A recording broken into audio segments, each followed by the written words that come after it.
Well, hello, it's good to have you join us again today. And today I want to talk about God and judgment. You see, the very fact that God is just, is righteous and holy in his nature and being demands that God judge all unrighteousness in his people. Now, the whole purpose of the resurrection of mankind is for judgment. As the Bible says in Hebrews 9:27, it is appointed unto man once to die, and after death, the judgment. God himself is the true and final judge. There's no possible chance of mistaken judgment, of him being deceived. God is just, God is righteous, God is holy, God is love. He is all-powerful, everywhere present, and all-knowing. A judge of all, he knows all, he sees all, and discerns all. He will do what is right with people. Many courtrooms on earth exercise judgment, but there's not always justice.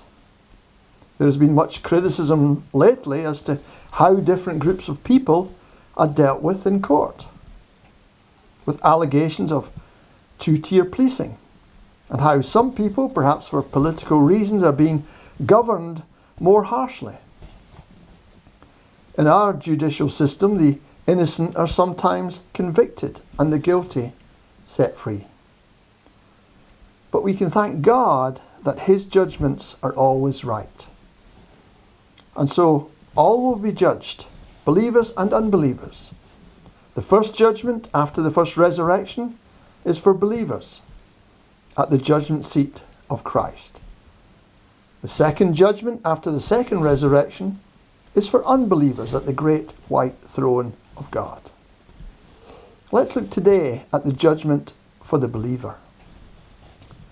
2 Corinthians chapter 5 and verse 10 says, "For we must all appear before the judgment seat of Christ, that each one may receive what is due to him for the things done while in the body, whether good or bad."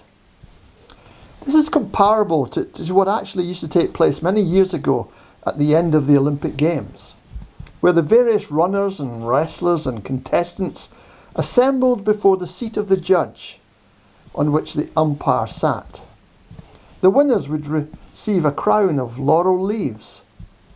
Some had no reward, but there was no punishment either.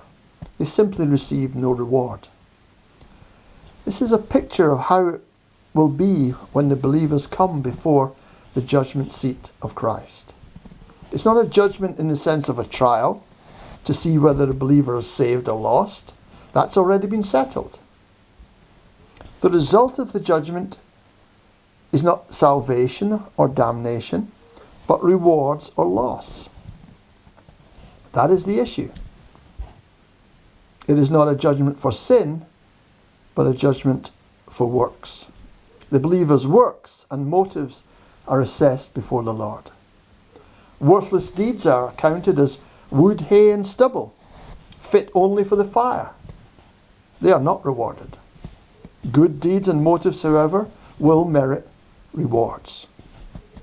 There will be no loss of salvation. Friends, we need to ensure that we are part of this first judgment. Thank you.